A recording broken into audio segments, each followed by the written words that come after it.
DC movie high action and musical entertainer అనమాట. So అందరూ చెప్పినట్టు మూవీకి first and foremost pillar Anirudh and movie story and taking ఎక్సలెంట్గా ఉందన్నమాట. సో దాంట్లో Lokesh Kanagaraj tailor made character చేసినట్టు చాలా ఈజీగా చేసుకుంటూ వెళ్ళిపోయారు అనమాట. చాలా క్యాజువల్గా యాక్టింగ్ చాలా రియాలిటీగా ఉంది లోకేష్ కనగరాజ్ది. అండ్ నెక్స్ట్ వంక గాబీ గురించి చెప్పాలంటే ఆ బ్యాంగ్ అందరు ఎదురు చూస్తున్నారు కదా, పద నిగరి ఆ బీజిఎం కుండే ఆ బ్యాంగ్ మనకు 10-15 minutes షార్ట్ మాత్రం థియేటర్ ఎరప్ట్ అయిపోయింది. అవన్నీ కూడా అనిరుద్ధ్ ఫ్యాన్స్ అందరూ చెప్తున్నాను కదా, you will be killed guys థియేటర్లో. అసలు మెస్మరైజ్ అయిపోతారు కొన్ని బ్లాగ్స్కి అయితే. Hi hello viewers, welcome to the movie review of DC Devadas Chandra. ముందుగా అందరికి వరల్డ్ ఫోటోగ్రఫీ డే విషెస్ అనమాట. సో ఈరోజు 1839లో లూయిస్ డాగ్రే గారు ఇన్వెంట్ చేసిన డాగ్రే టైప్ అంటే ఒక థియరీ అనమాట. సినిమాటిక్ పిక్చర్స్ని క్యాప్చర్ చేసుకునే థియరీ. ఆ థియరీని గుర్తు చేసుకునేలాగా ఆ ఇన్వెన్షన్ని సత్కరిస్తూ ఫ్రెంచ్ గవర్నమెంట్ వరల్డ్ ఫోటోగ్రఫీ డేని అనౌన్స్ చేశారు. సో అప్పటి నుంచి మనం ఈ ఫోటోగ్రఫిక్ రెవల్యూషన్ అది స్టార్ట్ అయింది. సో దాని తర్వాత ఏదైతే కంప్యూటర్ రెవల్యూషన్, మొబైల్ రెవల్యూషన్స్ వచ్చినాయో, ఈ చిప్స్ రెవల్యూషన్, వీటన్నిటి వల్ల మనం ఈరోజు ఇక్కడ వరకు వచ్చాము. But do not to forget, ఒక్కొక్కసారి కొన్ని రోజులు ఎలాగంటే కొన్ని గంటల నుంచొని ఒక ఫోటో కోసం నుంచొని రోజులు ఉన్నాయి. సో అలాంటి దగ్గర నుంచి మనం ఈ లెవెల్ ఆఫ్ టెక్నాలజీ వరకు వచ్చేసాం కాబట్టి సో వీటిని ఎంజాయ్ చేస్తూనే అట్ ద సేమ్ టైం దానికి ఉన్న ఇంపార్టెన్స్ తెలుసుకుంటూ మన లైఫ్లో ముందుకు వెళ్ళాలి. సో ఏదైనా ఒక మూమెంట్ని అట్ ఏ టైం విత్ ఫీలింగ్తో సహా ఎక్స్ప్రెస్ చేసి దాన్ని క్యాప్చర్ చేసుకునే శక్తి ఒక ఫోటోగ్రఫీకి ఉంది. So I wish each and every one a warm wishes on this world photography day. So మా ఫాదర్ ఒక ఫోటోగ్రాఫర్ అవడం వల్ల ఈ వరల్డ్ ఫోటోగ్రఫీ డే అనేది something special to me. So కాసేపు ఈ డిస్కషన్ గురించి పక్కకు పెట్టి back to our agenda, DC movie గురించి. ఫస్ట్లీ ఈ మూవీ August 7th రిలీజ్ అయినప్పటికీ నేను చాలా థింగ్స్ వల్ల ఈ మూవీకి లేట్గా వెళ్ళడం జరిగింది అనమాట. ఇప్పుడే మార్నింగ్ షో నుంచి వస్తున్నాను. DC movie high action and musical entertainer అనమాట. సో అందరూ చెప్పినట్టు మూవీకి first and foremost pillar Anirudh and movie story and taking ఎక్సలెంట్గా ఉందన్నమాట. అరుణ్ మహదేశ్వరన్ గారు చాలా బాగా డిజైన్ చేశారు స్టోరీ. ఒక నావల్ బేస్డ్ స్టోరీని చాలా బాగా ఒక డార్క్ టోన్లో రాసుకొని చాలా బాగా టేకింగ్ డిఓపితో మంచి విజువల్స్ కాన్సెప్ట్స్ చాలా బాగా డిజైన్ చేశారు అనమాట. అండ్ మోరోవర్ని అందరూ చెప్పినట్టే మ్యూజిక్ చాలా బాగుంది. మూవీకి ఎలా ఉందంటే, మూవీ ఈ స్టోరీ లైనప్ ఇదంతా ఒక ఎత్తు అయితే మ్యూజిక్ వల్ల దీనికి ఇంకొక ప్లస్ యాడ్ అయింది అనమాట. Music is entirely Anirudh mashup లాగా ఉంది. ఏదో ఒక అనిరుద్ధ్ కాన్సెప్ట్కి వెళ్ళినట్టు ఉంటుంది, మూవీకి వెళ్ళినట్టు ఉంటుంది. సో ఇంకా లేట్ చేయకుండా స్టోరీ విషయానికి వచ్చేస్తే, స్టోరీ మనకి దేవదాస్ క్యారెక్టరైజేషన్ ఒక వాయిస్ ఓవర్తో చిన్న క్వశ్చన్తో స్టార్ట్ అవుద్ది అనమాట. ఆ క్వశ్చన్తో స్టార్ట్ అయ్యి దేవదాస్ క్యారెక్టరైజేషన్ ప్లాట్లోకి ఎంటర్ అవ్వడం అవన్నీ జరుగుతున్నప్పుడు ఆ క్వశ్చన్కి సంబంధించిన స్టోరీ ప్లాట్ అది రివీల్ అయ్యి అప్పుడు ఆ స్టోరీలో ఏదైతే మనకి టీచర్లో ముందే చెప్పేసినట్టే పోలీసులకి అగ్నెస్ట్గా దేవదాస్ థింగ్స్ రివెంజ్ స్టార్ట్ చేస్తున్నప్పుడు ఇంకా దాంట్లో ట్రావెల్ అయ్యి ఈ part of the story how was like వామక gets involved in to the story, ఎలా ప్లాట్ ముందుకెళ్ళింది, ఎండ్ ఆఫ్ ది డే మనకు అడిగిన క్వశ్చన్ ఎండ్లో ఆన్సర్ వచ్చిందా లేదా, వాళ్ళు అనుకున్న చేయగలిగారా లేదా, ఇదే మొత్తం ఈ కాన్సెప్ట్ మీద స్టోరీ అంతా రన్ అవుద్ది. సో దీంట్లో ఫస్ట్ మనకి మార్కెటింగ్ స్పైక్ గురించి చెప్పుకోవాలంటే లోకేష్ కనగరాజ్ గారు ఈ మూవీకి డెబ్యూ కింద ఇంట్రొడక్షన్ అవుతారు. సో సిల్వర్ స్క్రీన్కి. సో యాక్టింగ్ వైజ్గా లోకేష్ కనగరాజ్ గారు ఏదైతే డైరెక్షన్ డిపార్ట్మెంట్లో మనం హైస్ చూసామో, యాక్టింగ్లో కూడా చాలా సెటిల్డ్గా చాలా నీట్ పర్ఫార్మెన్స్ ఇచ్చారనమాట. ఏదైతే మనకు డార్క్ టోన్లో ఉంచి మూవీ అంతా తీశారు. సో దాంట్లో Lokesh Kanagaraj tailor made character చేసినట్టు చాలా ఈజీగా చేసుకుంటూ వెళ్ళిపోయారు అనమాట. చాలా క్యాజువల్గా యాక్టింగ్ చాలా రియాలిటీగా ఉంది లోకేష్ కనగరాజ్ది.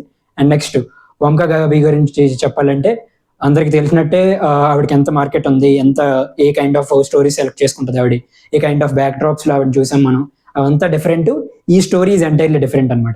ఈ స్టోరీలో ఉన్న బ్యాక్ డ్రాప్ మన ట్రైలర్లో ఇచ్చిన కట్స్, ఏదైతే ఆ చంద్ర క్యారెక్టర్ బీయింగ్ ఉమనైజర్, అలాగా ఆ క్యారెక్టరైజేషన్ డిజైన్ స్టోరీ అలా ఉన్నప్పటికీ కూడా డిఓపి అండ్ టేకింగ్లో ఎక్కడా కూడా ఎక్స్పోజింగ్ని హైలైట్ చేయకుండా వామక గాబీ గారికి మార్కెట్ ఉన్నప్పటికీ కూడా దాన్ని పక్కన పెట్టి ఒక fair and tale dark toned పేస్లో డిఓపి కానీ టేకింగ్ కానీ విజువల్స్ కానీ అన్ని కూడా చాలా బాగా డిజైన్ చేసి తీసుకెళ్లారు. సో అందరికి కూడా నచ్చే విధంగా, ఏదైతే యూత్ అందరూ కూడా ఎంజాయ్ చేసేలాగా తీశారు. బేసిక్గా ఇది అడల్ట్ మూవీ అని అన్నారు కానీ ఎక్కడా కూడా ఎక్స్పోజింగ్ లేకుండా చాలా నీట్గా మూవీని డెలివరీ చేశారు.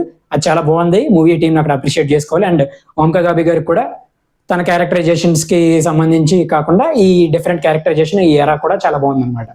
సో ఫస్ట్ హాఫ్లో మనకు బేసిక్గా ఆ డార్క్ టోను ప్లాట్ అలాగా స్టోరీ ప్లాట్ అలా జరుగుతూ క్యారెక్టర్స్ ఎస్టాబ్లిష్మెంట్ అది జరుగుతూ ఇంకో పక్కన ఇట్ సైడ్ స్టోరీ ప్లాట్ జరుగుతూ అలాగే మంచి మ్యూజికల్ నైట్ లాగా అలా తీసుకెళ్తారు స్లో పేస్ లో.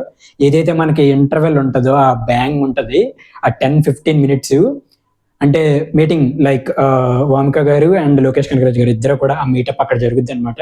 ఇంటర్వెల్ 10-15 minutes మీటప్ జరగగానే ఆ బ్యాంగ్ అందరు ఎదురు చూస్తున్నారు కదా, నిగరి ఆ బీజిఎం కుండే ఆ బ్యాంగ్ మనకు ఆ 10-15 minutes షార్ట్ మాత్రం థియేటర్ ఎరప్ట్ అయిపోయింది.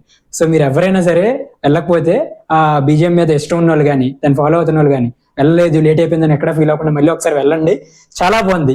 నిజంగా మీరు అందరూ థియేటర్స్ లో చూడాలి. మ్యాషప్ చాలా బాగా డెలివరీ చేశారు. ఆ బీజిఎం హైనెస్ అక్కడ ఇంటర్వెల్ మనకి మ్యాడ్నెస్ గా కట్ చేస్తారు అనమాట, చాలా బాగా కట్ చేశారు. అండ్ పోస్ట్ ఇంటర్వెల్ మనం చెప్పుకుంటే సెకండ్ హాఫ్ లైక్ కంప్లీట్లీ నేను చెప్పినట్టు అనిరుద్ధ్ మ్యూజికల్ కాన్సర్ట్కి వెళ్ళినట్టే ఉంటుంది. ఫస్ట్ హాఫ్ లో ఏదైతే మనకి బ్యాక్గ్రౌండ్ స్కోర్ అదంతా మంచి హైస్ లోస్ అన్ని పడినాయి, సెకండ్ హాఫ్ లో ఏంటంటే ప్రతిదీ నీకు ఇంకా హై యాక్షన్ వెళ్ళిపోవడం వల్ల అన్ని హైసే పడతాయి. అనిరుద్ధ్ బీజిఎంస్ లో హై అండ్ హైడ్ ప్రతి బీజిఎం కూడా వేరియేషన్ చూపించుకుంటే హై హై హై వెళ్ళిపోద్ది. ఆ నిగరి బీజిఎం కూడా మనకి వదిలి హైప్ ఇచ్చింది కూడా హార్డ్లీ 2-3 times పడ్డారు. దీన్ని మించి ఉన్నాయి ఏకంగా బీజిఎంస్ మూవీలో. మీరు మూవీని ఖచ్చితంగా వెళ్ళి థియేటర్కి వెళ్ళి చూడండి. అండ్ ఫర్మోస్ట్ గా నేను చెప్పుకోవాల్సింది అరుణ్ మాతేశ్వరన్ గురించి. అది ఏదైతే ఆల్రెడీ నావల్ బేస్డ్ స్టోరీ అయినప్పటికీ కూడా డార్క్ పేజ్ లో ఆ స్టోరీని తీస్తున్నప్పుడు ఏదైతే జాగ్రత్తలు తీసుకోవాలో మేకప్ కానీ ఆర్టిస్టులు కానీ చాలా న్యాచురల్ గా ప్రొడక్షన్ వాల్యూస్ యూజ్ చేసుకుంటే చాలా బాగా డిజైన్ చేశారు అరుణ్ మాతేశ్వరన్ గారు. ఆ స్టోరీ కమ్ డైరెక్షన్ చాలా బాగా ఎగ్జిక్యూట్ చేశారు, హ్యాట్స్ ఆఫ్ చెప్పాలి. అండ్ ఆ తర్వాత మనకి అనిరుద్ధ్ బీజిఎంతో పాటు ఈ యాక్టింగ్ వీటన్నిటితో పాటు డిఓపిని చెప్పినట్టు ముఖేష్ జీ గారు మనకి నోటబుల్ ఫిలిమ్స్ ఏం చేయలేదు కానీ తెలుగు అండ్ తమిళ్లో చేశారు ఫిలిమ్స్, నోటబుల్ ఏం చేయలేదు కానీ ఈ film will be the notable remark అనమాట. కొన్ని షార్ట్స్ అయితే చాలా ఎంగేజింగ్ ఉన్నాయి అనమాట. అంటే మీకు షార్ట్ అర్థం అయ్యేసరికి అక్కడ యాక్షన్ అయిపోతుంది, అంత క్రిస్ప్ అండ్ షార్ప్ గా తీశారు డిఓపిలో. We should really appreciate Mukesh ji గారు. అండ్ ఆ సెకండ్ హాఫ్ లో ఆ ప్లాట్ అంతా జరిగి ఆ హైస్ అండ్ లోస్ అన్ని పడుతున్నప్పుడు వామిక గారు మీద ఎక్కువ పేస్ అది జనరేట్ చేస్తే ఏదైతే లోకేష్ కనగరాజ్ గారితో పాటు at the same time Vamika గారిని హైలైట్ చేసుకుంటూ సెకండ్ హాఫ్ అలా మూవ్ అవుతున్నప్పుడు క్లైమాక్స్ ఫైట్ సీక్వెన్స్ ఉంటుంది అబ్బా. మళ్ళీ మనకు ఇంటర్వెల్ లో ఇచ్చిన హై ఒక లెవెల్ అంటే క్లైమాక్స్ ఇచ్చిన హై ఇంకా నెక్స్ట్ లెవెల్ అనమాట. సో ఏదైతే సెకండ్ హాఫ్ లో ఆల్రెడీ మనకి రివెంజ్ బాగా హైలో వెళ్తున్నప్పుడు క్లైమాక్స్ మామూలుగా ఉండకూడదు, అది మన అందరికీ తెలిసిందే. సో అలాగే డిజైన్ చేశారు, బాగా ఎగ్జిక్యూట్ చేశారు, బాగా మైండ్ ప్లే చేశారు అండ్ చాలా బాగా వర్కౌట్ అయింది. So end of the climax కి ఏదైతే నేను క్వశ్చన్ అన్నాను కదా ఆ క్వశ్చన్ కి సేమ్ వాయిస్ ఓవర్తో ఎండ్ ఆఫ్ ది క్లైమాక్స్ కి ఆన్సర్స్ ఉంటాయి అనమాట. సో కానీ క్లైమాక్స్ లో కూడా అనిరుద్ధ్ మార్క్ ఎక్కడ కనిపించింది అంటే ఆ మ్యాషప్ ఉంటుంది చూడండి. యూజువల్ గా మనకి విక్రమ్ మూవీలో కూడా మీరు చూస్తే మూవీ అంతా అయిపోయిన తర్వాత ఎంటైటిల్స్ కార్డ్స్ పడినప్పుడు మ్యాషప్ జరుగుద్ది. అనిరుద్ధ్కి ఈసారి కొద్ది లీనియన్స్ అనిరుద్ధ్ గారికి ఇచ్చారో మరి లేకపోతే అదే ప్రొడక్షన్ లో అనిరుద్ధ్ గారు తీసుకున్నారో మరి తెలియదు కానీ ఆ మ్యాషప్ మీకు క్లైమాక్స్ లోనే పడిపోద్ది అనమాట. ఆ బీజిఎం మ్యాషప్, ఆ మంచి హైస్ అవన్నీ కూడా అనిరుద్ధ్ ఫ్యాన్స్ అందరూ చెప్తున్నాను కదా, you will be killed guys theatre లో. అసలు మెస్మరైజ్ అయిపోతారు కొన్ని బ్లాగ్స్ కి అయితే. ఇవన్నీ కరెక్ట్ డిఓపి టేకింగ్ కి ఆ విజువల్ రిప్రజెంటేషన్ కి అనురాగ్ మ్యాషప్ అల్రా ఎజెక్ట్ అవడం కూడా మనకి చాలా బాగా ఎంజాయ్ చేస్తారు మీరు.